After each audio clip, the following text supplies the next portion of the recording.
He was winning. His lawyer had crushed every argument. The judge was leaning his way.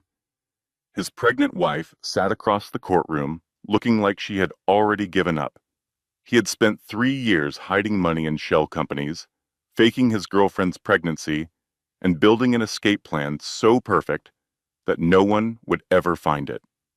And then his wife stood up. She was shaking. She was 7 months pregnant.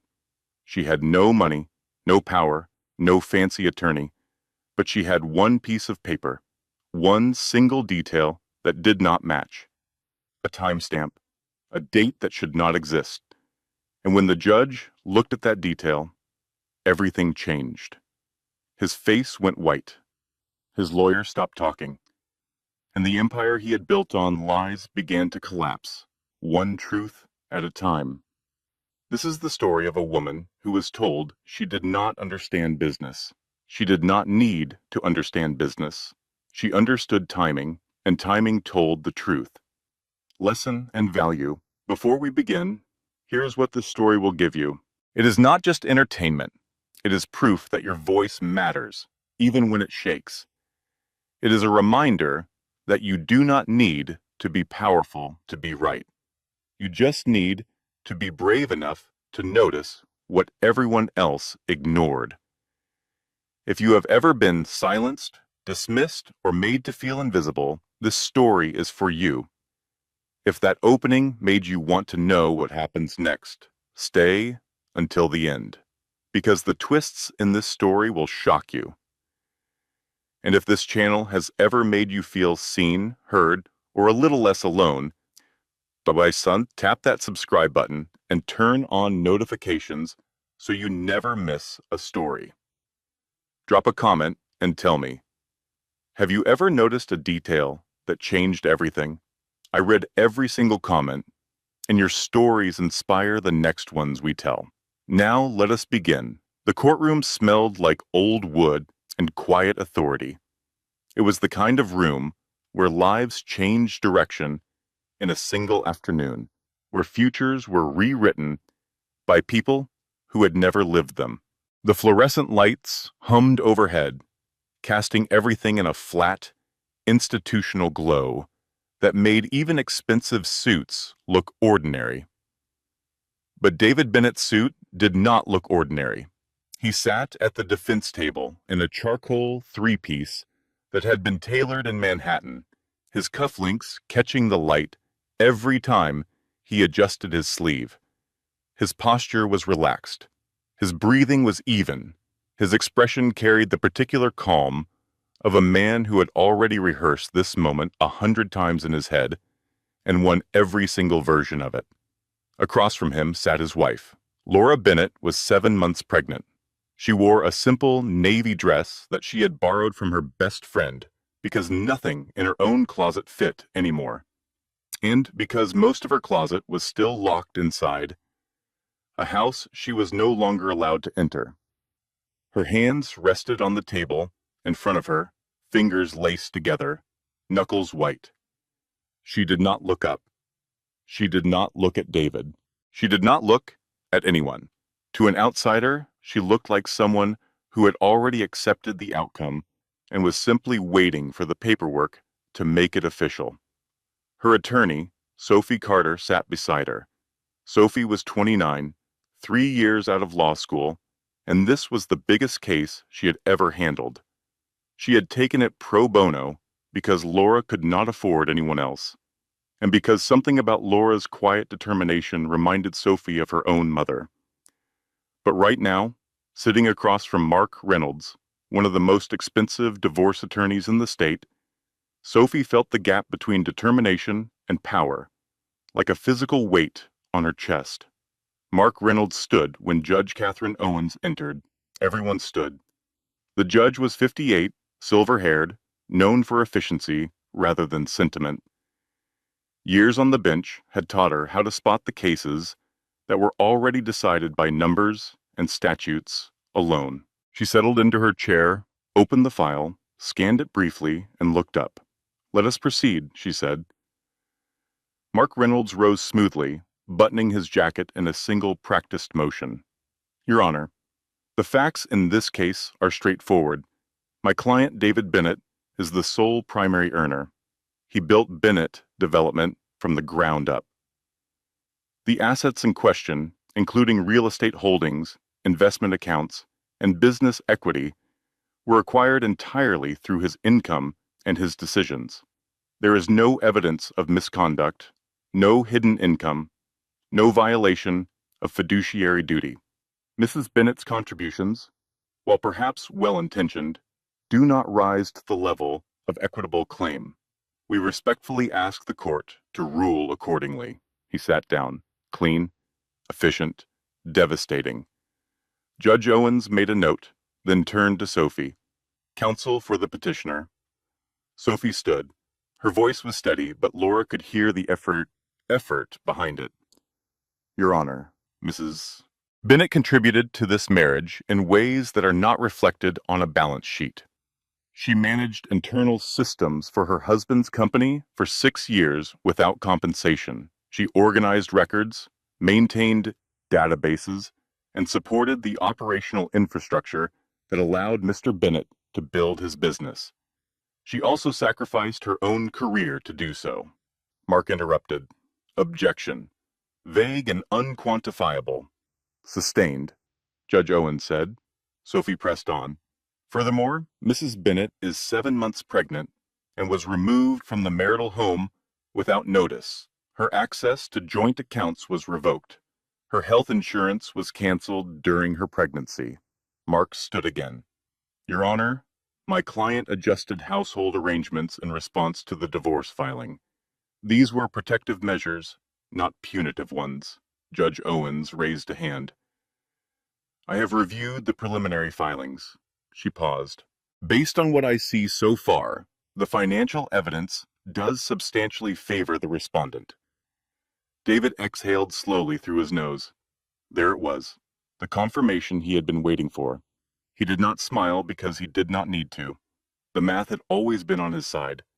He had made sure of that years ago. Laura felt the familiar tightening in her chest.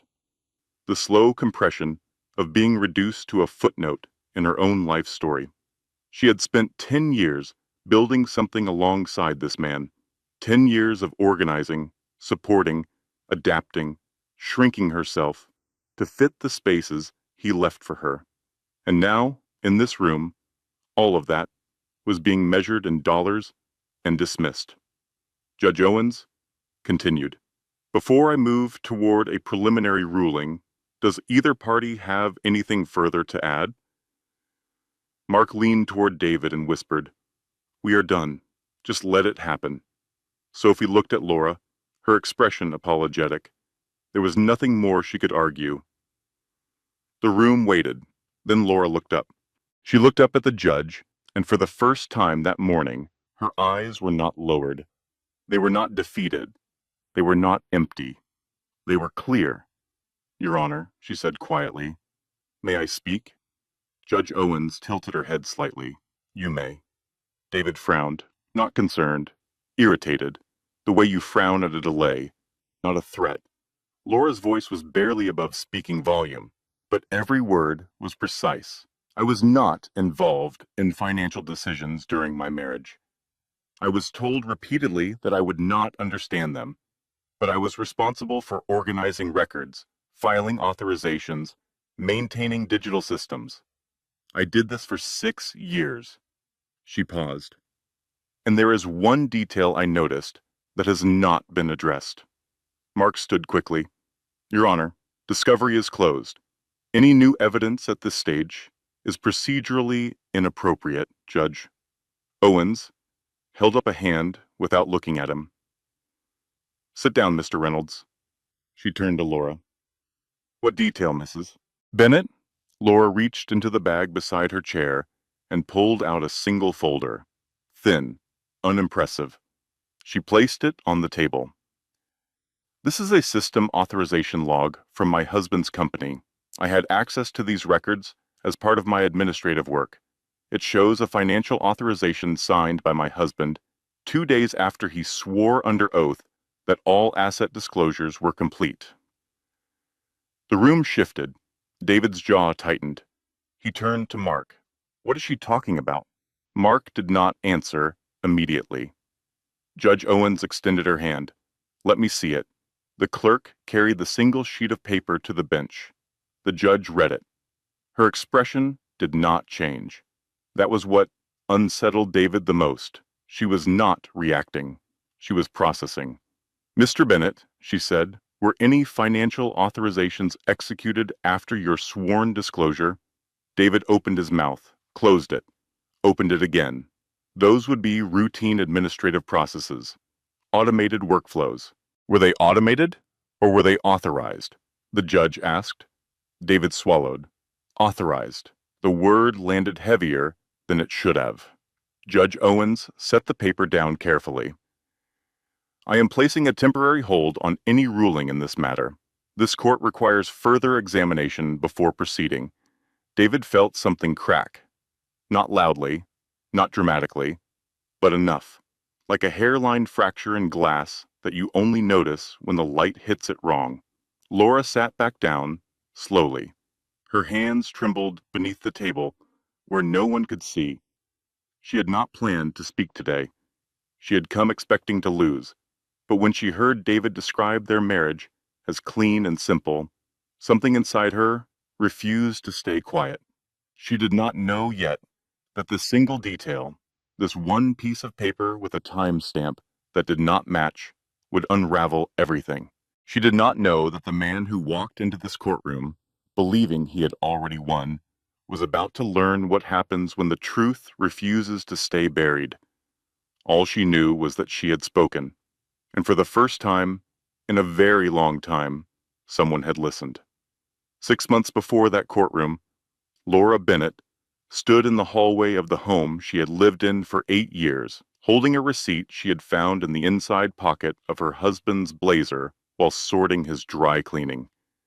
The receipt was from the Langham Hotel, a suite, champagne, chocolate-covered strawberries, a late checkout. The date was October 14th. October 14th was the night David told her he had a board meeting that would run late and she should not wait up. Laura stood very still for a long time.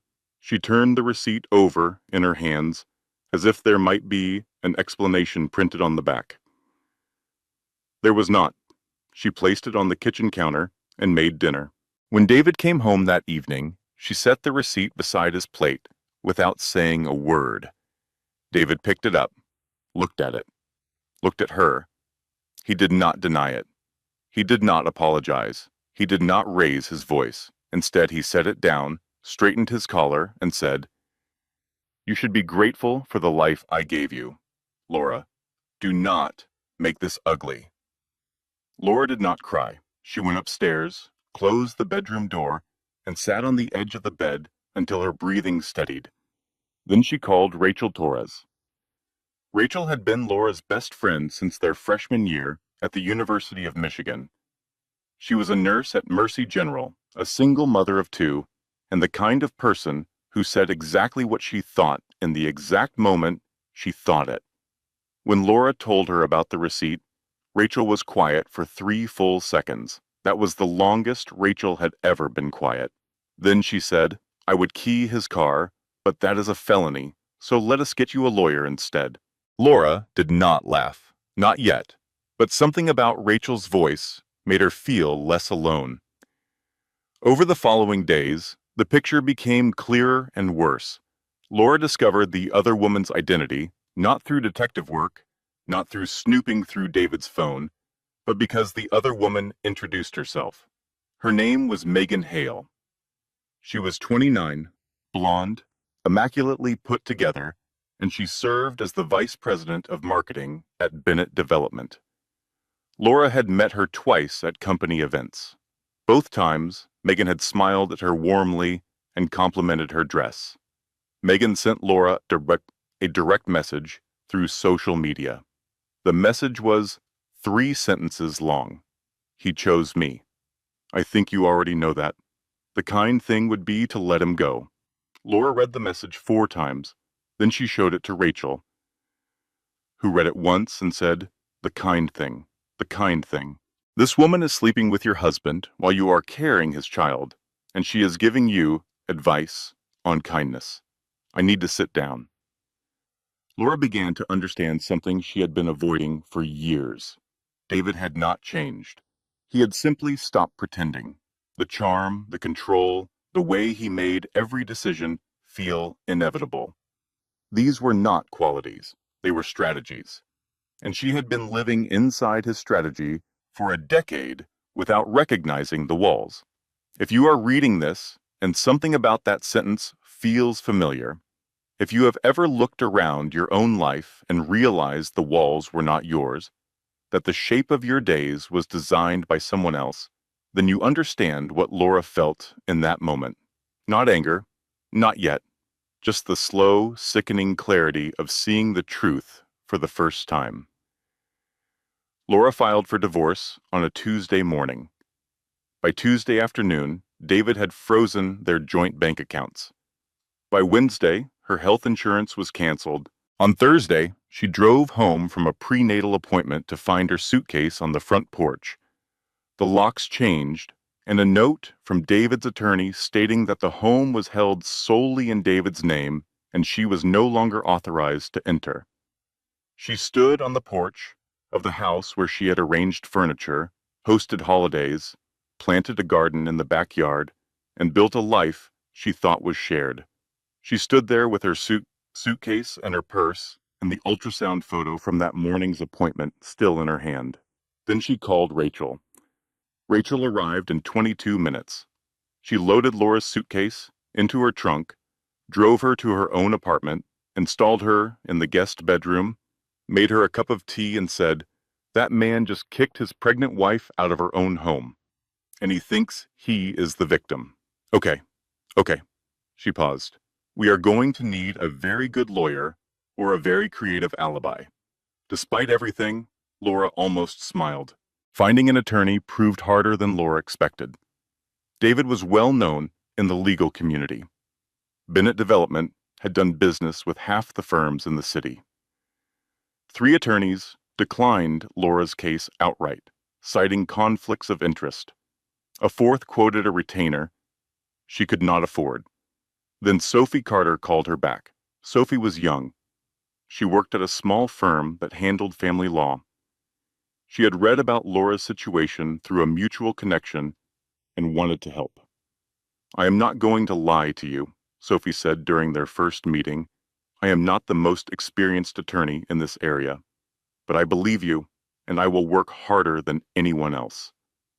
Laura looked at this young woman with her slightly oversized blazer and her earnest eyes, and she saw something she recognized. Someone trying to build something meaningful in a world that kept telling her she was not enough. They started working that same week. Sophie requested financial documents from David's attorneys. What came back was a wall of paper, hundreds of pages of corporate filings, investment statements, trust documents, and tax returns, all organized to be technically compliant and practically incomprehensible. Everything was in David's name. Everything was structured to demonstrate that Laura had no financial stake in anything.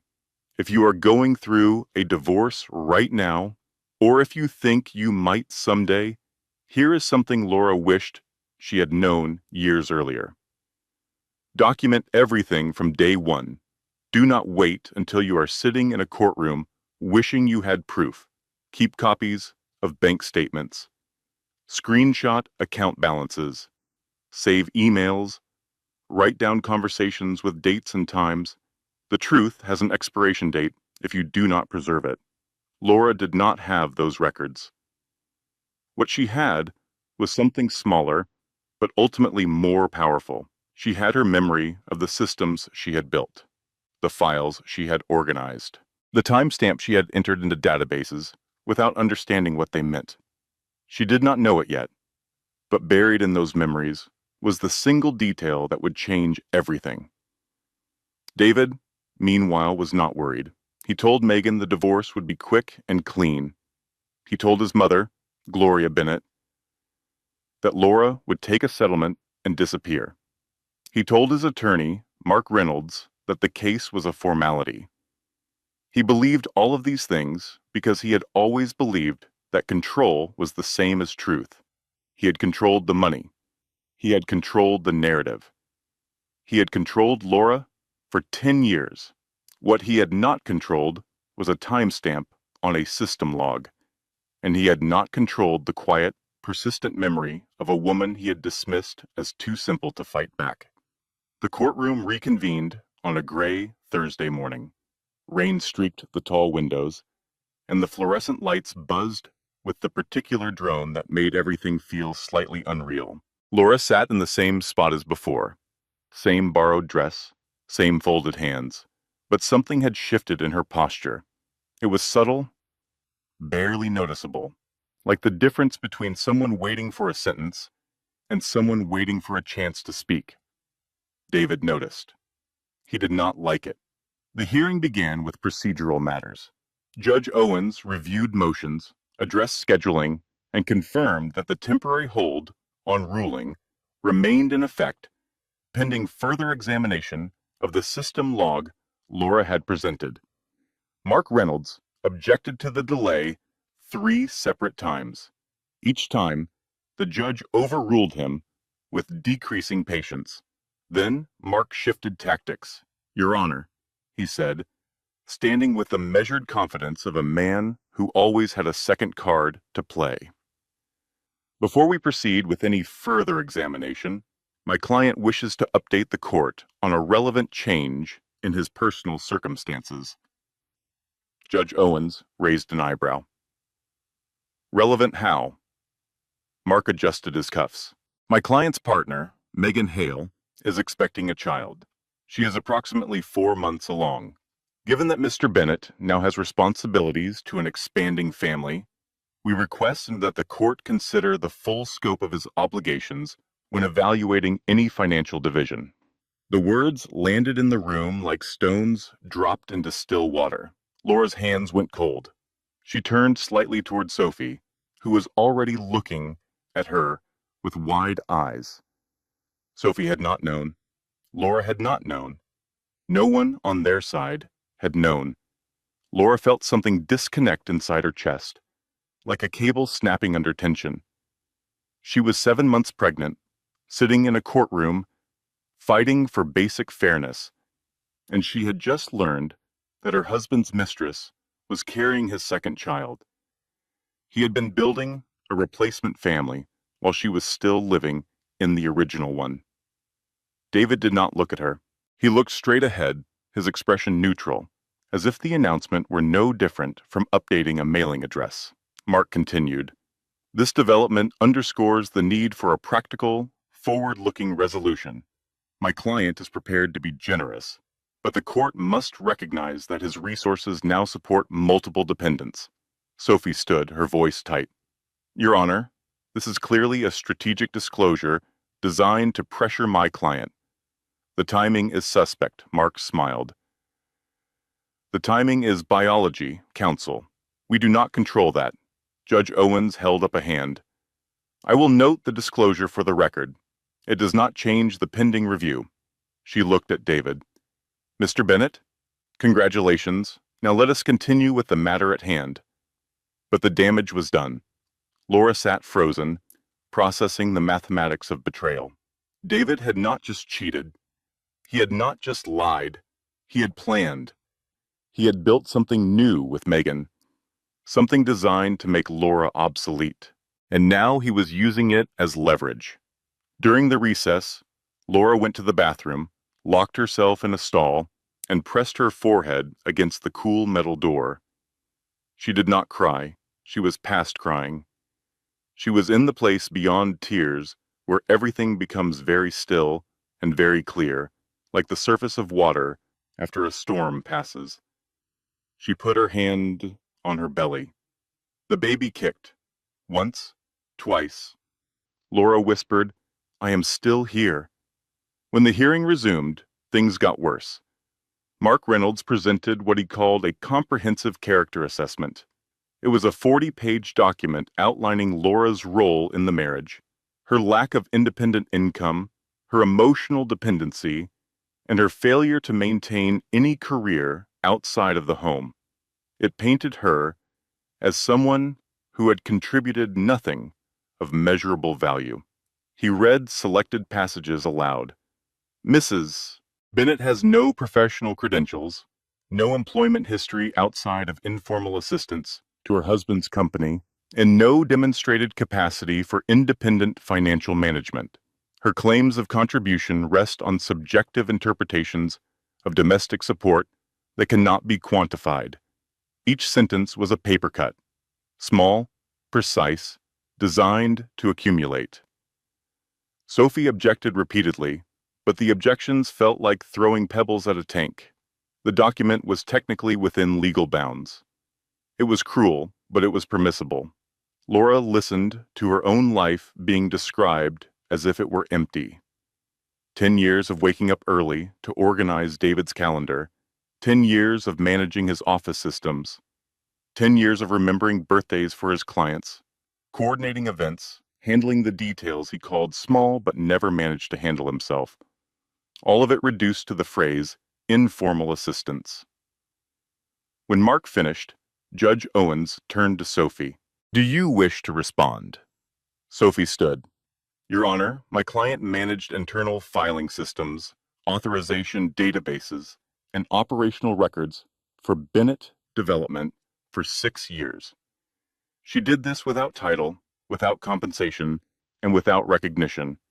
The fact that this work is difficult to quantify does not mean it did not exist. Mark replied without standing. If it is difficult to quantify, it is difficult to compensate. That is not cruelty. That is arithmetic. Judge Owens made a note. The court will consider both positions. After the session ended, Laura walked out of the courthouse into the rain. She stood on the steps and let the water hit her face. She did not move. She did not open her umbrella. Sophie caught up with her. Laura, I know today was hard, but the system log is still in play. The judge has not forgotten. Laura nodded slowly. Then she said something Sophie would remember for a long time. He did not just leave me, Sophie. He erased me. And now he is presenting the eraser as evidence. That night, at Rachel's kitchen table, Laura sat with a cup of tea. She did not drink and stared at the wall. Rachel sat across from her. She had already heard the full summary. She had already cycled through 4 different emotions. Now she was on the 5th. Strategic fury. Okay, Rachel said, setting both palms flat on the table. So, let me understand. He parades his pregnant girlfriend into court. He presents a document calling you a nobody. His lawyer makes jokes about biology. And the judge just lets it happen? Laura said quietly. The judge is being fair. She is following procedure. Rachel stared at her. Fair. Laura, that man kicked you out of your house, canceled your insurance while you are carrying his child, and is now using another woman's pregnancy as a weapon. If that is fair, I want a new dictionary. Laura almost smiled. Almost. Rachel saw it and leaned forward. There she is. Now listen to me. You built that man's systems. You filed his records. You know where things are. So we are going to find what he is hiding, and we are going to let that judge see it. Laura looked at her. What if there is nothing to find? Rachel shook her head. Laura, when a man spends that much energy looking clean, it is because something underneath is filthy. Trust me, I work in a hospital. I know what people hide. Laura reached for the old backup drive she had brought from the house before David changed the locks. Rachel had reminded her to grab it, and Laura had almost left it behind, thinking it was just old files, just routine records she had maintained during her years managing David's office systems. She plugged it in. The files loaded slowly, hundreds of them, authorizations, timestamps, system entries. Most of it was meaningless to her. She had entered this data for years without understanding the financial implications. She was the organizer, not the decision-maker. David had made that distinction very clear, but as she scrolled, she began to notice something. Dates. specific dates that she recognized, dates that corresponded to legal filings, dates that aligned with moments David had told the court his disclosures were complete, and authorizations that appeared after those dates. Not one, several. Laura stared at the screen. She did not fully understand what she was seeing, but she understood the pattern. She understood timing. She had spent 6 years managing schedules, tracking deadlines, making sure everything happened in the right order. Timing was the one language she spoke fluently. She pointed at the screen. Rachel, look at this. Rachel leaned in. She was a nurse, not a financial analyst, but she could read a calendar. These are all after his court dates, she said slowly. Laura nodded. Girl, Rachel said, her voice dropping to a whisper. He was moving money every time he swore he was done moving money. Laura's heart pounded. I need to show this to Sophie. Rachel grinned. Yes, you do. But first, screenshot everything, and then email it to yourself, to me, and to your mother. If he can change locks, he can delete files. Laura did exactly that. Then she sat in the quiet of Rachel's kitchen and let herself feel something she had not felt in months. Not hope exactly, something smaller and more stubborn. The feeling of someone who has been told she does not matter, deciding that she does. Sophie Carter did not sleep the night Laura sent her the files. She sat at her desk until 3 in the morning, cross-referencing the time-stamps from the backup drive against the sworn disclosures David had filed with the court. The pattern was there, unmistakable. Every time David told the court he had fully disclosed his assets, another authorization appeared in the system within days, sometimes hours. Sophie knew what this meant. She also knew how Mark Reynolds would respond. He would minimize. He would reframe. He would call it coincidence, administrative routine, automated processing. And she needed to be ready. The next hearing was scheduled for the following Tuesday. Sophie filed a motion to present supplemental evidence. Mark objected. Judge Owens overruled him with a look that suggested she was running out of patience for objections. Your Honor, Sophie began, my client has identified a pattern of financial authorizations that correspond directly with dates of sworn disclosures. These are not isolated entries. They represent a consistent sequence of activity that occurred after each point at which Mr. Bennett told this court his financial picture was complete. She handed the compiled evidence to the clerk. Judge Owens reviewed it. The courtroom was quiet. David sat very still.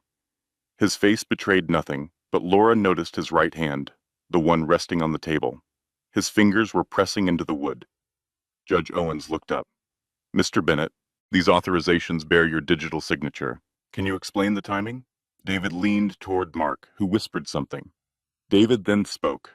Your Honor, Bennett Development operates in a high-volume environment. Authorizations occur regularly. The timing is coincidental. Judge Owens did not blink. You are telling me that on 7 separate occasions, financial authorizations coincidentally occurred within 48 hours of your sworn disclosures. David's voice tightened. Business does not stop for legal proceedings. No, the judge agreed, but disclosure obligations do not stop for business either. Laura felt something bloom in her chest. A warm, fragile thing, hope. She dared to glance at Sophie, who gave her the smallest nod. Then Mark Reynolds played his card. Your Honor, he said, standing with the deliberate calm of someone who had prepared for this exact moment. Regarding the account my colleague seems most concerned with, I direct the court's attention to page 47 of the initial disclosure filing. Subsection C, footnote 12. Sophie frowned. Judge Owens shuffled through the enormous stack of paper. After a moment, she found it. She read silently. Mark continued. The account in question was disclosed in full compliance with procedural requirements. It was listed. It was reported. The fact that opposing counsel did not read the full filing does not constitute concealment on my client's part. The heir left the room. Sophie scrambled through her own copy. Page 47, subsection C, footnote 12. There it was, a single line, buried in 200 pages of dense legal text, referencing the account in language so technical it was nearly incomprehensible. But it was there, technically disclosed, technically legal, technically devastating. Judge Owens looked at Sophie. Counsel, were you aware of this footnote? Sophie's face went red. Aye, Your Honor. The volume of documents submitted by opposing counsel was extensive. We may have overlooked this. Mark smiled. Oversight is not the court's burden to correct. Judge Owens leaned back. The disclosure appears to have been made within required parameters. She paused. However, I remain concerned about the broader pattern. The hold remains in effect. It was something. But it felt like nothing. Laura watched her one weapon, the one piece of evidence she had thought could change everything, get neutralized by a footnote. David had hidden it in plain sight, buried so deep that finding it felt like failure. After the hearing, David passed Laura in the hallway. He stopped, adjusted his cufflinks, and said quietly, "You should have taken the settlement, Laura. This is embarrassing for both of us." Laura looked at him. For both of us? David shrugged. You are making yourself look desperate. But the judge sees it. Everyone sees it. Laura felt the words land like punches, but she held her ground. Then she said, maybe, or maybe the judge sees something else. David walked away without responding, but Laura noticed his stride was slightly faster than usual, slightly less composed. That night, Laura sat on Rachel's couch, staring at the ceiling. She called Sophie, who answered on the first ring. It is not over, Sophie said. The footnote covers one account, but the pattern covers 7 authorizations. He explained one. He has not explained the other 6. Laura closed her eyes, but it felt like it was over. In there, Sophie was quiet for a moment. Then she said, I know, but the judge kept the hold. That means she is not done looking, and neither are we. Rachel, who had been listening from the kitchen, walked in carrying 2 bowls of ice cream. She handed one to Laura. Bad days get ice cream. That is the rule. And also, I need to tell you something. Laura looked at her. What? Rachel sat down. I was at work today, and I overheard something. Now, I am not supposed to repeat things I hear at the hospital, and I am absolutely not going to tell you that David's girlfriend, Megan Hale, visited a different OB/GYN last week. I am also not going to tell you that the timeline of her pregnancy does not match what David told the court. Laura stared at her. What are you saying? I am saying nothing, Rachel said, eating a spoonful of ice cream. Absolutely nothing. But if I were saying something, it would be that Miss Replacement's math does not add up. Laura's heart rate spiked. She looked at Sophie's number on her phone.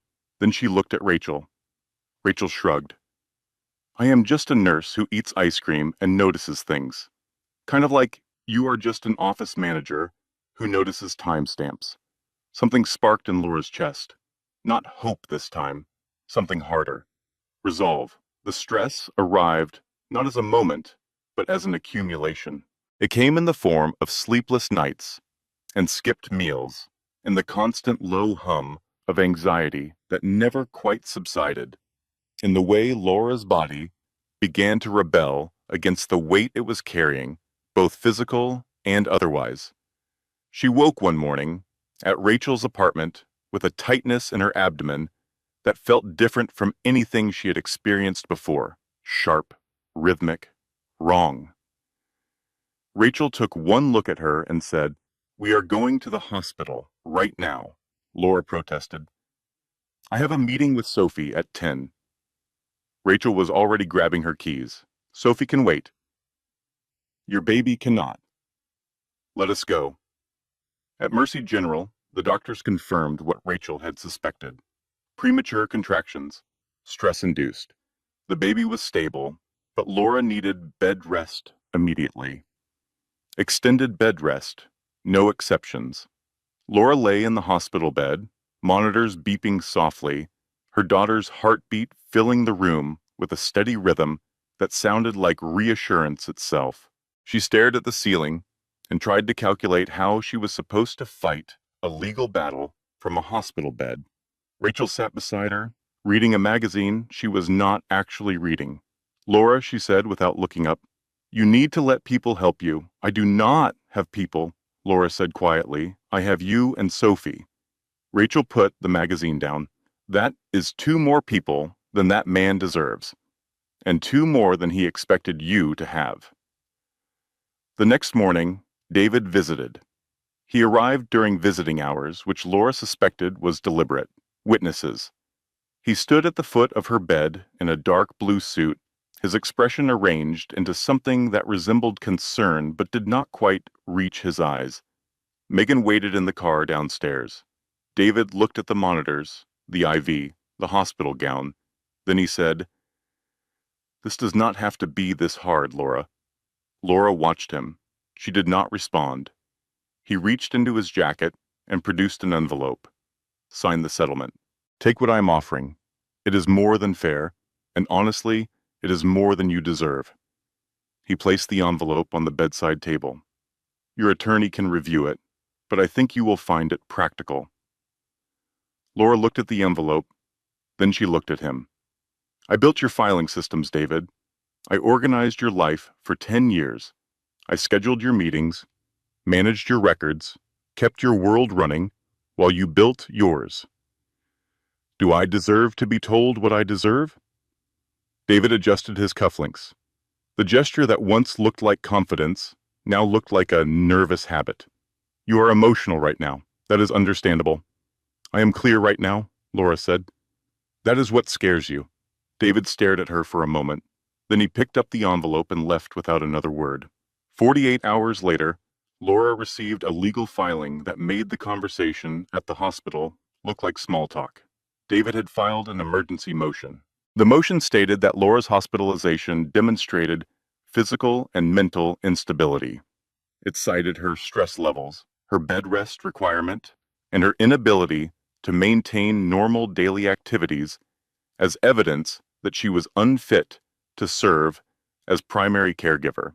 The motion requested temporary custody rights over their unborn child and asked the court to appoint a guardian ad litem to evaluate Laura's fitness as a mother. He was trying to take her baby before her baby was even born. Sophie called Laura immediately. Laura, I need you to listen to me carefully. This is a scare tactic. It is designed to pressure you into settling. The court does not grant custody of unborn children based on a hospitalization. Laura heard the words. She understood them intellectually, but her hands were shaking so hard that Rachel had to hold the phone for her. Rachel read the filing aloud in a voice that started controlled and ended furious. She then said something Laura would never forget. He wants to use your love for your child as a weapon against you. That tells you everything about who he is and nothing about who you are. If you are hearing this and you are in a situation where someone is using your children or your pregnancy or your health as leverage against you, please know this. You are not unstable because you are stressed. You are not unfit because you are struggling. You are a human being responding to an inhuman situation, and there are people who will stand with you. Laura did not sign the settlement. Instead, she called Sophie from her hospital bed and said 4 words. Find everything. All of it. Sophie worked around the clock. She pulled every file from the backup drive, cross-referenced every timestamp, mapped every authorization against every legal filing. The pattern that had been visible before now became overwhelming. This was not one account hidden in a footnote. This was a system. And then Rachel delivered the other piece of the puzzle. She came to the hospital one evening, closed the door to Laura's room, and sat down with an expression that was half excitement and half guilt. "I am going to tell you something," she said, "and you are going to pretend I did not tell you. And then you are going to tell Sophie." "What is it?" Laura asked. Rachel leaned forward. "Megan Hale's pregnancy timeline does not match. I cannot tell you exactly how I know this because of privacy regulations, but the dates David presented to the court are not consistent with what the actual medical records would show if someone were to subpoena them." Laura stared at her. "Are you saying she is not as far along as they claimed?" Rachel held up both hands. "I am saying that if your lawyer subpoenas those records, she might find something very interesting. That is all I am saying. Also, the cafeteria has really good pudding today. Do you want some?" Laura called Sophie. Sophie called the court. The subpoena was filed the next morning. The hearing that followed Laura's hospitalization was different. Judge Owens entered the courtroom with a thicker file and a sharper focus. The preliminary tone of efficiency had been replaced by something more deliberate. She was paying attention now, close attention. Sophie Carter stood with more confidence than she had shown in any previous session. "Your Honor," she began, "my client has been subjected to an emergency custody motion filed while she was hospitalized for pregnancy complications caused directly by the stress of these proceedings. We ask the court to dismiss this motion and to hear testimony from Mrs. Bennett's treating physician." Judge Owens nodded. "Proceed." Dr. Angela Morris, a calm, authoritative obstetrician, took the stand. She confirmed that Laura's hospitalization was caused by stress-related premature contractions, that the baby was healthy, that Laura was physically capable of caring for a child, and that in her professional opinion, the primary source of Laura's stress was external pressure from the divorce proceedings. When Mark Reynolds cross-examined, he asked a single question. "Doctor, would you say that someone under this level of stress is in the best position to make major life decisions?" Dr. Morris looked at him steadily. "I would say that someone who causes this level of stress in a pregnant woman should not be making decisions for her." The gallery stirred. Judge Owens suppressed something that might have been the ghost of a smile. The judge dismissed David's emergency custody motion in 4 sentences. "The court does not find evidence of maternal unfitness. Hospitalization due to stress is not a disqualifying condition. The motion is denied. Do not file another one like it." Laura closed her eyes. Relief poured through her like warm water. Sophie squeezed her hand under the table. But the day was not over. Sophie then presented the expanded timeline analysis. 7 separate authorizations, all bearing David's digital signature, all occurring within 48 hours of sworn disclosures. She presented them methodically, one by one, on a projected screen that made the pattern impossible to ignore. Judge Owens studied the screen for a long time. Then she turned to David. "Mr. Bennett, you previously explained one of these authorizations as coincidental. How do you explain 7? David looked at Mark, who stood quickly. "Your Honor, we maintain that these represent normal business operations." Judge Owens did not look at Mark. She looked at David. "I asked your client, Mr. Reynolds." David spoke carefully. "My company operates around the clock. Authorizations are a routine part of management." The judge leaned forward. "Then why do they cluster specifically around your court dates? Do your business needs coincidentally intensify every time you file a sworn statement?" David opened his mouth. Nothing came out. Judge Owens announced she was ordering a court-appointed financial examiner to conduct a full review of David's financial activity. She gave him 2 weeks to comply. Laura felt hope surge again. Real hope this time. The judge was not just listening, she was looking. and what she was looking at was damning. Then Mark Reynolds introduced Dr. Harold Finch. Dr. Finch was a psychiatrist. He had silver hair, an expensive tie, and a professional demeanor that radiated authority. Mark explained that Dr. Finch had conducted a behavioral assessment of Laura Bennett based on her social media activity, her hospital records, and behavioral patterns observed during proceedings. Sophie objected immediately. "Your Honor, this expert has never examined my client in person. This is not a legitimate evaluation," Mark replied. "Your Honor, Dr. Finch is a court-recognized expert in behavioral assessment. His methodology is peer-reviewed and widely accepted." Judge Owens frowned. She turned to Dr. Finch. "What are your conclusions, Doctor?" Dr. Finch opened a folder. "Based on my review, Mrs. Bennett exhibits patterns consistent with persecutory ideation and obsessive fixation. Her insistence on a conspiracy of hidden assets, despite limited evidence, suggests a distorted perception of reality." The words hit Laura like a physical blow. She sat perfectly still, but inside, everything was screaming. They were calling her crazy. They were using her determination against her. The thing she had always been told about herself, that she was too emotional, too sensitive, that she did not understand, was now being presented as medical evidence. Sophie stood. "Your Honor, this evaluation was conducted without direct examination. It violates basic ethical standards." Judge Owens hesitated. She clearly had reservations, but Mark had framed the evidence within legal parameters. "I will enter the assessment into record," the judge said, "but I am ordering an independent evaluation as well." She looked at Dr. Finch. "And doctor, I will be reviewing your methodology with some interest." It was not a dismissal, not entirely, but the damage was done. The seed had been planted. The word delusional was now attached to Laura's name in an official court record. Outside the courtroom, Laura stood in the hallway, hands pressed against the wall, breathing in slow, controlled patterns. Rachel stood beside her. "They called me crazy," Laura said. "He hid millions of dollars, and they are calling me crazy for noticing." Rachel put her arm around Laura's shoulders. "You are not crazy. You are dangerous. And that is why they need you to be crazy. Because if you are sane, then everything you are saying is true. And the truth is, what scares them?"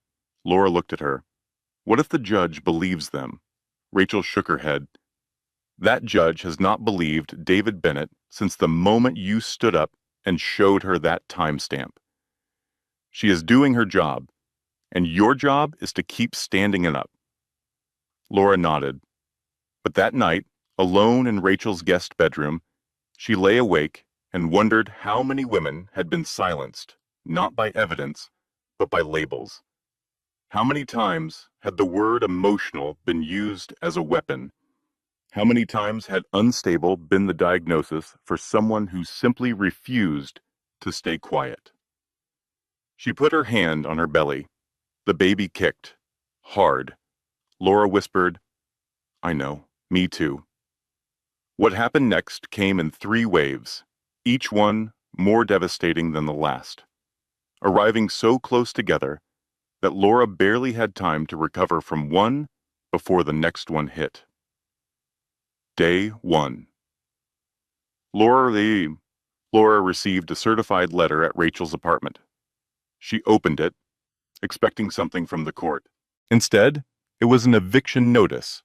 The letter informed her that the property at Rachel's address had been acquired by a new management company and that a review of current leases had identified compliance violations requiring all tenants to vacate within 30 days. The management company was called Summit Property Holdings. Laura showed the letter to Rachel, who stared at it for a long time. Then Rachel went to her computer and searched for Summit Property Holdings. The company had been incorporated 3 months ago. Its registered agent was a law firm Laura recognized. It was the same firm that handled corporate filings for Bennett Development. He bought the building, Rachel said, her voice flat with disbelief. He bought my entire building to kick you out. Laura sat down heavily. He is not trying to win the case. He is trying to make it impossible for me to exist. Rachel paced the kitchen. That man bought a whole building just to evict a pregnant woman. That is not strategy. That is pathology. They had 30 days. Laura had nowhere else to go.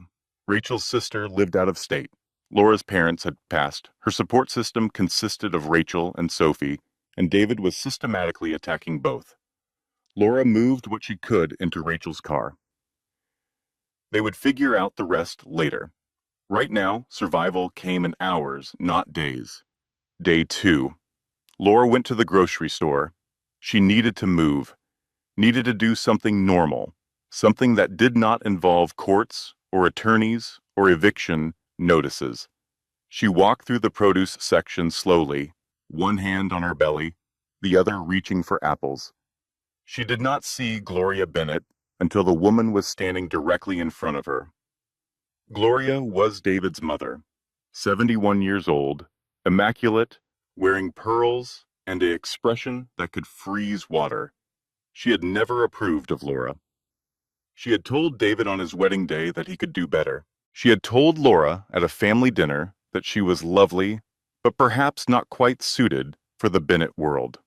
Now she stood in the produce aisle of a grocery store and said, loud enough for every nearby shopper to hear, well, if it is not the gold digger carrying a trap baby. Laura froze. Gloria continued, you know what you are doing, do you not? You are dragging my son through the mud because you cannot accept that he outgrew you. You contributed nothing to that marriage. Nothing. And now you want to be compensated for existing. Laura's throat closed. She could not speak. She could not move. She stood there, holding an apple, while a 71-year-old woman dismantled her in a grocery store. Someone behind them raised a phone and began recording. Gloria did not notice or did not care. My son gave you a life you never could have built on your own, and this is how you repay him, with accusations, with hysteria, with lawyers paid for by the goodness of strangers, because you cannot even afford your own. Laura finally found her voice. It came out thin and shaking. I contributed 10 years, Gloria. I built systems your son could not run without me. Gloria waved her hand dismissively. You filed papers. That is not building anything. That is being useful. And useful is not the same as valuable. Laura turned and walked away. She left the apple. She left the cart. She walked to the parking lot, got in Rachel's car, and drove home in silence. That night, the video appeared online. Someone had uploaded it with a caption that read, Mother-in-law destroys gold digger in grocery store. It received 40,000 views in 6 hours. The comments were split. Half called Laura a victim. Half called her exactly what Gloria had called her. Laura saw the video at 2 in the morning. Rachel found her sitting on the bathroom floor, phone in her hand, scrolling through comments. Rachel took the phone gently. You are not reading another word. Those people do not know you. I know you. Your baby knows you. That is enough. Laura nodded, but she did not sleep. Day 3. Sophia Carter called at 9 in the morning. Her voice was different, thinner, frightened. Laura, she said, David's legal team filed a complaint against me with the State Bar Association. Laura sat down slowly. What? They are alleging professional misconduct. They claim I submitted unverified and potentially fabricated evidence to the court. They are saying the system logs you provided may have been tampered with. If the complaint is sustained, I could be suspended. I could lose my license. Laura felt the floor tilt beneath her. Sophie, those logs are real. I did not alter anything. I know, Sophie said. Her voice cracked. I know that. But the process takes time, and in the meantime, this hangs over everything I do in that courtroom.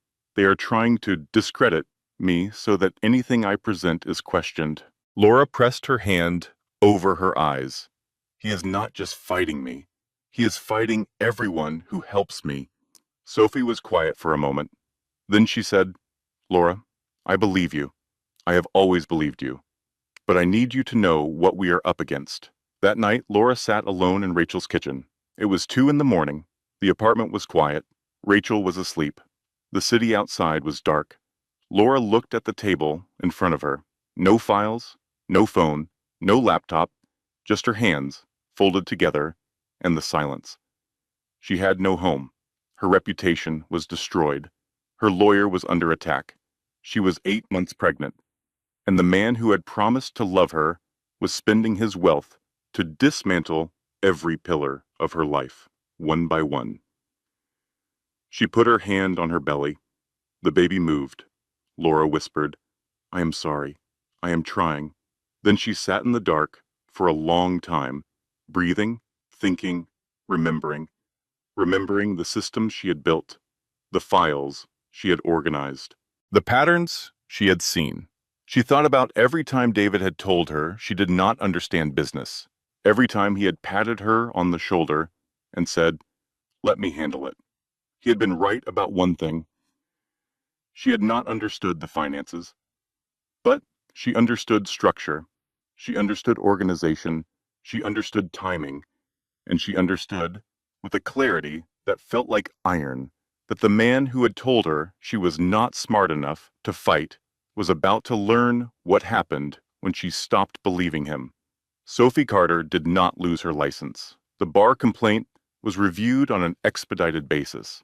Sophie submitted the provenance of the system logs, including the backup drive, the timestamps, the access records, showing Laura's legitimate administrative credentials. The review board found the evidence was authentic, properly obtained, and admissible. The complaint was dismissed in 11 days. Mark Reynolds did not mention it in court. He did not need to. The damage had been the point, but Sophie came back sharper, harder. She had been tested and she had survived, and there was something in her eyes now that had not been there before. She looked, Laura thought, like someone who had stopped being afraid. The court-appointed financial examiner, Robert Klain, completed his review on a Friday afternoon. He submitted his report to Judge Owens over the weekend. By Monday morning, both legal teams had copies. Sophie read it first. She called Laura at 7 a.m., her voice vibrating with controlled intensity. Laura, you need to come in. Laura arrived at Sophie's office an hour later, Rachel driving because Laura's hands were shaking too much. Sophie was standing behind her desk, the report open in front of her. She looked like someone who had just opened a door and found an entirely different room on the other side. It is not just the authorizations, Sophie said. It is everything. She walked Laura through the findings. Robert Klain had traced the authorization pattern backward, not just to the divorce filings, not just to the sworn disclosures. The pattern extended 3 years back. David had been systematically transferring marital assets into a network of shell companies, trusts, and offshore entities. He had created layers of corporate structures designed to make the money untraceable. The total amount identified so far was $4.2 million. Laura sat down. $4 million. Sophie nodded.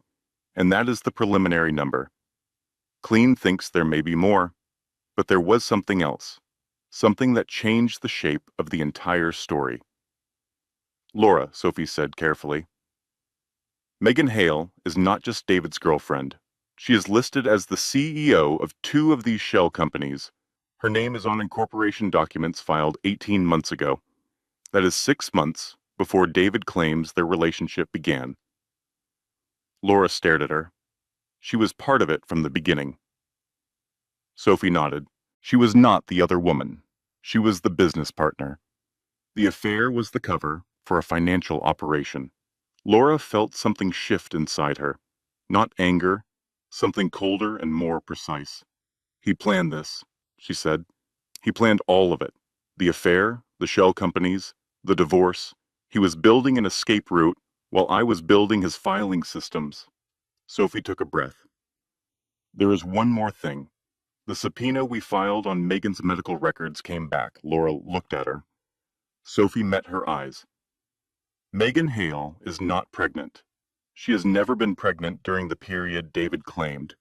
The medical records show no pregnancy-related visits, no prenatal care, nothing.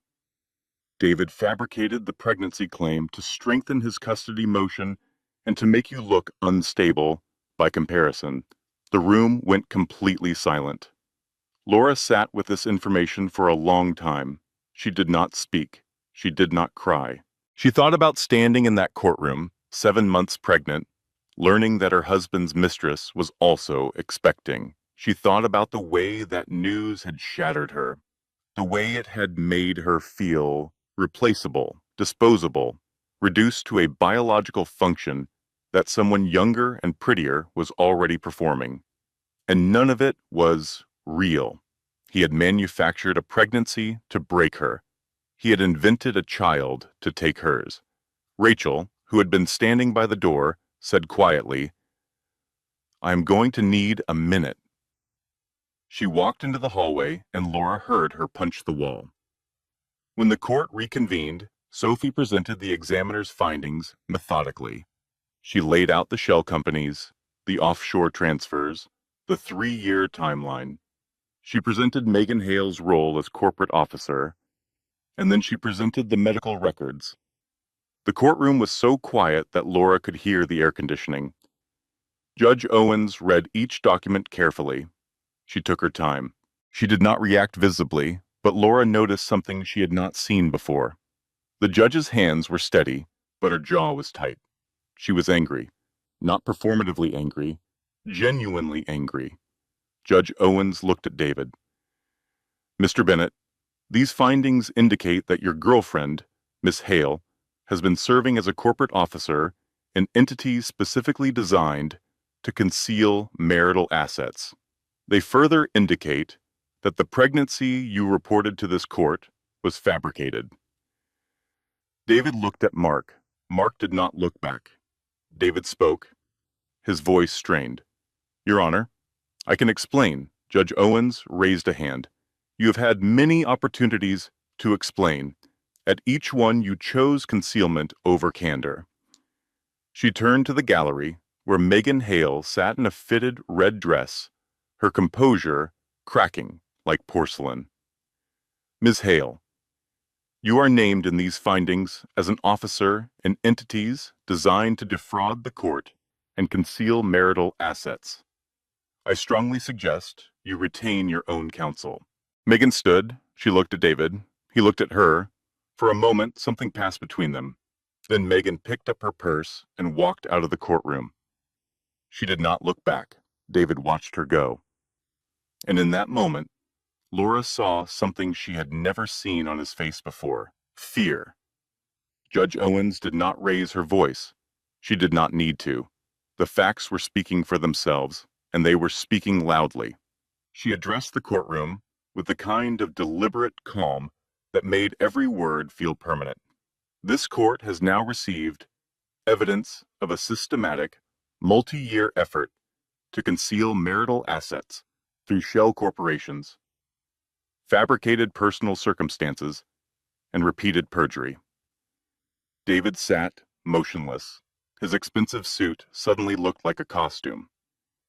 Judge Owens continued, "Mr. Bennett, you took an oath before this court. Multiple times. Each time, you stated that your disclosures were complete. Each time, the evidence now shows they were not." Mark Reynolds stood. "Your Honor, my client." The judge held up her hand. "Mr. Reynolds, your client has had ample opportunity to be forthcoming. He chose not to be. I am no longer interested in hearing what he intended. I am interested in what he did." Mark sat down slowly. He had been in practice for 22 years. He had never seen a case disintegrate this completely, this publicly. Judge Owens turned to David directly. You presented yourself to this court as a transparent, honest party seeking fair division. The reality is that you spent 3 years building a financial architecture designed to defraud your wife. You enlisted your mistress as a corporate officer. You fabricated a pregnancy. You attempted to weaponize your wife's hospitalization. And when she noticed one single detail that did not align, you attacked her reputation, her attorney, and her housing. The courtroom was absolutely silent. David stood. His voice cracked. Your Honor, I was protecting my business. You were protecting yourself, the judge said. At the expense of a pregnant woman, you swore before God and the law to honor. Laura felt tears building behind her eyes, not from vindication, from exhaustion, from the accumulated weight of months of fighting, and finally hearing someone in authority say what she had known all along. Judge Owens addressed the psychiatrist's evaluation next, regarding the behavioral assessment submitted by Dr. Harold Finch. This court notes that the evaluation was conducted without direct examination of the subject. This is a fundamental violation of professional ethics. The assessment is stricken from the record. Furthermore, Dr. Finch is referred to the State Medical Board for review. She paused. Mrs. Bennett is not delusional. She is observant. There is a significant difference. Laura pressed her hands flat on the table to keep them from shaking. The judge continued. This court is also referring the matter of Mr.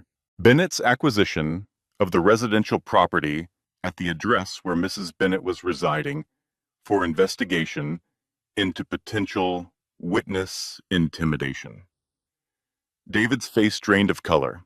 Judge Owens moved through the remaining findings with surgical precision.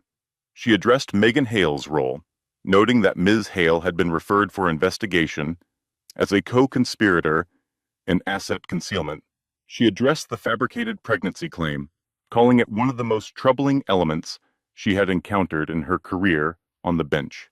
She then looked at Gloria Bennett, who sat in the back row, rigid and pale. Mrs. Bennett Sr., this court is aware of a publicly circulated video in which you made defamatory statements about the petitioner. While that matter is outside my jurisdiction, I note it for the record as part of a broader pattern of intimidation. Gloria stood and left the courtroom without a word. She walked slowly, carefully, like someone navigating unfamiliar ground. For the first time in Laura's memory, Gloria looked old. Judge Owens turned to Laura. Mrs. Bennett, you came to this court at a disadvantage. You were outfunded, outrepresented, and systematically undermined. You were told you did not understand business. You were told your contributions did not matter. You were called delusional for noticing what everyone else missed. Laura met the judge's eyes. This court sees you, Judge Owens said, and this court believes you. Laura covered her mouth with her hand. Rachel, sitting in the gallery, pressed both fists against her eyes and cried without making a sound. Judge Owens prepared to deliver the ruling. She organized her papers, adjusted her glasses, and spoke. In the matter of Bennett versus Bennett, this court finds clear and convincing evidence of deliberate asset concealment, perjury, and fraud upon the court. The ruling was comprehensive.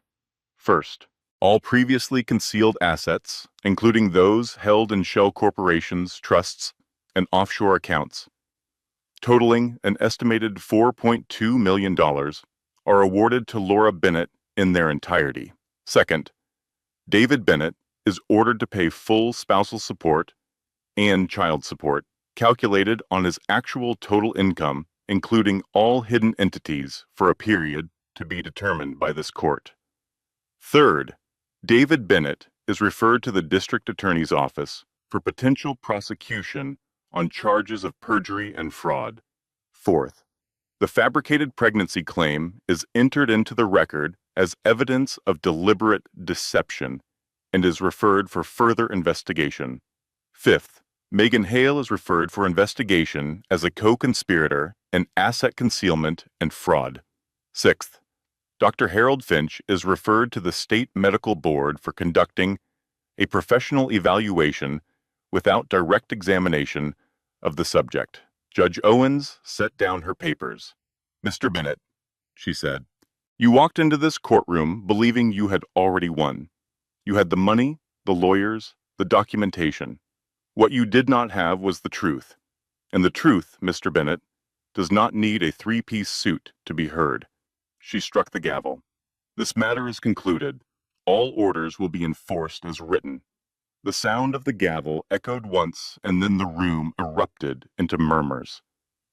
Laura sat perfectly still, tears running down her face. Sophie gripped her hand. Rachel was already pushing through the gallery to reach her. David Bennett remained seated. He did not stand. He did not speak to Mark Reynolds, who was already packing his briefcase in silence. He stared at the table in front of him, at the wood grain, at the scratches left by years of cases that had come and gone. For the first time in his life, David Bennett had nothing to say. 6 months later, Laura Bennett stood in the nursery of her new home, watching morning sunlight move across the walls. The room was painted soft yellow. The curtains were white. A mobile of paper butterflies hung above the crib, turning slowly in the breeze from the open window. Her daughter, Emma, was 3 months old. She slept the way babies sleep, totally, completely, as if the world were a safe and simple place. Her tiny fist curled around the edge of her blanket. Her breathing was so quiet that Laura sometimes held her own breath just to listen. Laura had bought the house with her settlement. It was modest by most standards. 3 bedrooms, a small yard, a kitchen with windows that faced east, so the morning light came in golden and warm. It was the first home that was entirely hers. She had chosen the paint colors, the furniture, the curtains. She had planted a garden in the backyard, not because she had to, because she wanted to. There is a particular kind of peace that comes after a long struggle. It is not dramatic. It does not feel like victory. It feels like putting down something heavy and realizing how tired your arms have been. That was what Laura felt most mornings now. Not celebration, relief. The doorbell rang at 10. Rachel Torres stood on the porch holding a gift bag, a bottle of wine, and a grin that could light up a room. She walked in without waiting for an invitation, the way she always had. "Where's my goddaughter?" she said, heading straight for the nursery. "Sleeping," Laura said. Rachel peered into the crib. "She is perfect. She looks like you, which means she got lucky." Laura laughed, a real laugh, full and unguarded. Rachel pulled something from the gift bag. It was a tiny onesie, white with black text. The text read, "My mom noticed the details." Laura stared at it. Then she laughed until she cried, and then she cried until she laughed again. And Rachel held her through all of it, because that was what Rachel had always done. They sat in the kitchen together. Rachel poured the wine. Laura took a sip and set it down. It was the first glass of wine she had allowed herself in over a year. "So," Rachel said, "I have news." Laura raised an eyebrow. "I am leaving Mercy General." Laura sat up. "What? Why?" Rachel shrugged. "Because a very fancy hospital in Chicago offered me a head nurse position. And because," Rachel paused, "I think I have been holding on to the city because I was holding on to you. And you do not need holding anymore." Laura reached across the table and squeezed Rachel's hand. "I will always need you." Rachel squeezed back. "Yeah, you will. But now you need me from a healthy distance where I can spoil your child with inappropriate gifts and visit on holidays. That is the dream, Laura. That is the actual dream." They talked for 2 hours, about everything and nothing, about the future, about the past, about the strange, winding path that had led them from a college dormitory to a courtroom and beyond. Before Rachel left, she stopped at the door and turned back. "You know what I keep thinking about?" "What?" "That one piece of paper, that one timestamp. You almost did not bring it." Laura nodded. "I know. You almost stayed quiet." "I know." Rachel looked at her. "But you did not. And that is why we are standing here." Laura watched her drive away and stood in the doorway for a while, feeling the afternoon air, hearing the neighborhood sounds, existing in a moment that belonged entirely to her. She had started her own business 3 months ago, a consulting firm that helped women organize and understand financial documentation during divorce proceedings. She hired forensic accountants, document specialists, and paralegals who knew how to find the details that got buried in footnotes and subfilings. She called it One Detail. The firm was small: 2 employees, a shared office space, a website Rachel had helped her build, but the calls were already coming in. Women who sounded the way Laura had sounded a year ago, tired, scared, told they did not understand. Laura listened to each one the way she wished someone had listened to her, and then she showed them how to look. Sophie Carter's career had transformed. The Bennett case had drawn attention. Other attorneys called. Clients sought her out. She now specialized in high-asset divorce cases, and she had a reputation for finding what other lawyers missed. She kept a framed copy of the original system log on her office wall. When new clients asked about it, she told them the same thing every time: that is a reminder that one detail can change everything, and that the people who notice details are the ones you want on your side. David Bennett's real estate empire did not survive the investigation. Multiple partners dissolved their contracts within weeks of the ruling. Banks flagged his accounts. 2 ongoing development projects were frozen pending review.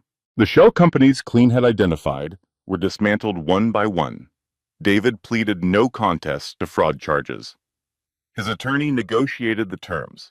He received 2 years of supervised probation, a substantial fine, and a restitution order that would follow him for years. He sold the penthouse and moved into a 1-bedroom apartment on the other side of the city. He had supervised visitation with Emma twice a month. He showed up on time. He held his daughter carefully, like someone learning how to be gentle for the first time. Laura watched from the doorway the first few visits. Then she stopped watching. She did not need to.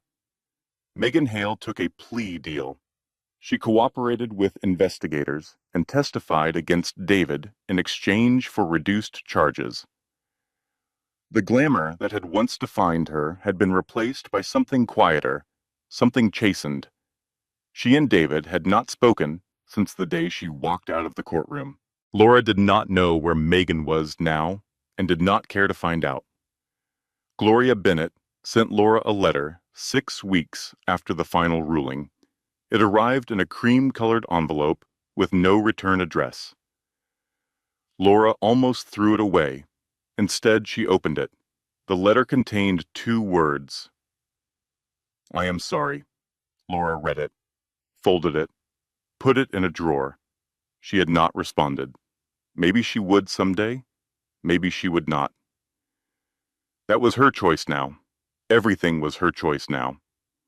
On a quiet evening in October, Laura put Emma down for her nap, turned off the nursery light, and walked to the kitchen. She sat at the table, the same posture she had held in that courtroom nearly a year ago. Hands folded, back straight, eyes forward. But everything was different now. She was not looking down. She was not bracing herself. She was not waiting for someone to decide her future. She was looking out the window at the garden she had planted, at the sky turning pink and gold, at the world moving forward the way it always did. Indifferent and beautiful and full of possibilities she was only beginning to explore. If you are listening to this right now, and something about Laura's story feels familiar, If you have ever been told you do not understand, if you have ever been dismissed as emotional or hysterical or too simple to see the truth, if you have ever sat in a room where your voice felt smaller than everyone else's, then hear this. Your voice matters, even when it shakes, especially when it shakes. You do not need to be the loudest person in the room. You do not need the most expensive lawyer or the most powerful connections. You do not need anyone's permission to notice what is right in front of you. Sometimes the truth does not arrive with thunder and lightning. Sometimes it arrives as a detail, a timestamp, a date that does not align, a number that does not add up, a feeling in your gut that something is wrong, even when everyone around you insists it is fine. Trust that feeling. Follow that detail. Speak up, even quietly, because sometimes one detail is all it takes. David Bennett walked into that courtroom believing he had already won. He had the money, he had the lawyers, he had the confidence of a man who had spent years controlling every variable. But he could not control the truth, and the truth did not need his permission to be heard. It just needed someone brave enough to notice it. Closing credit. This content was carefully researched, developed, and manually edited by our team to deliver meaningful stories with real lessons. Every detail was crafted with purpose because we believe great storytelling can inspire, empower, and remind you that the truth always finds its way to the surface. Thank you for listening. Thank you for being here. We will see you in the next one.